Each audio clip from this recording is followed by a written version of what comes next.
Shalom Église, je vous salue tous dans les noms précieux de Jésus-Christ. Alors aujourd'hui c'est vendredi 13, on vient de terminer notre culte.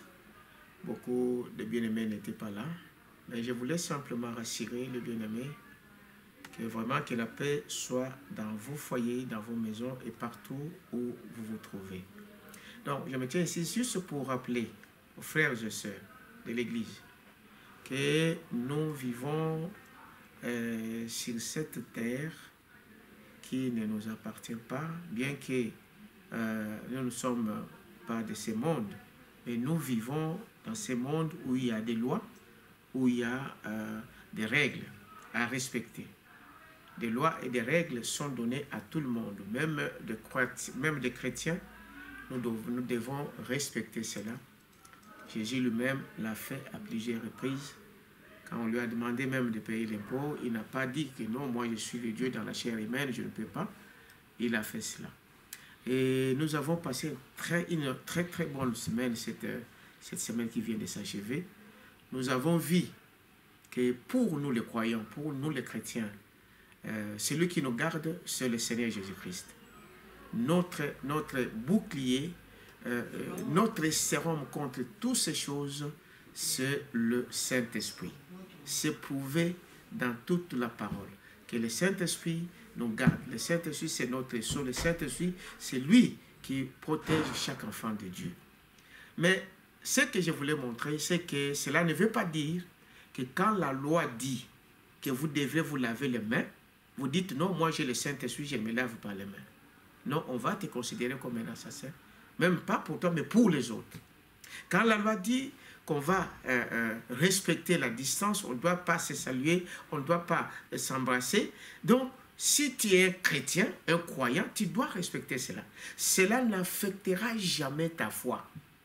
Non, sachant que c'est Dieu qui nous garde, c'est Dieu qui nous protège. Mais la loi reste la loi. On doit respecter cela.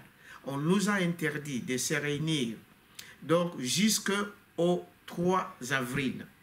Donc, ici dans Agapao, nous avons pris la décision de respecter cette loi-là.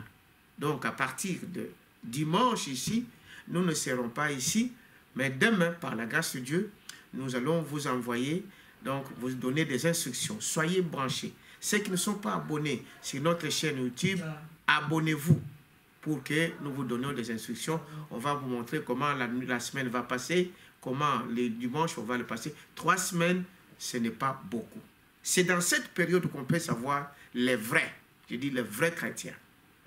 Et ce n'est pas pour rien que Dieu a permis que cela soit ainsi. C'est pour notre bien, nous préparer encore plus, se lever la nuit, prier, prier pour les autres, prier pour l'Église, prier pour votre pasteur, prier pour vos frères et sœurs. Et c'est cela notre force. Voilà ce que je voulais vous tenir informé ce soir. Donc, pour ceux qui n'étaient pas là au culte aujourd'hui, faites-les. Demain, donc dimanche, il n'y aura pas culte, mais demain, j'ai réunion avec tout mon conseil pour que nous vous donnions des instructions claires par rapport aux 3 jours qui vont être. Et puis, pour notre événement du 28, j'allais oublier, donc ceci, nous le remettons dans une date ultérieure, jusqu'à ce que nous allons avoir toutes les précisions et nous vous le dirons. Donc, c'est un message à faire passer. Nous avons invité beaucoup de frères et sœurs et je crois qu'ils seront au courant. On essaiera d'écrire pour les autres qui ne sont peut-être pas de notre pays, mais vous serez au courant du programme. Voilà ce que je voulais. Que Dieu vous bénisse. Shalom.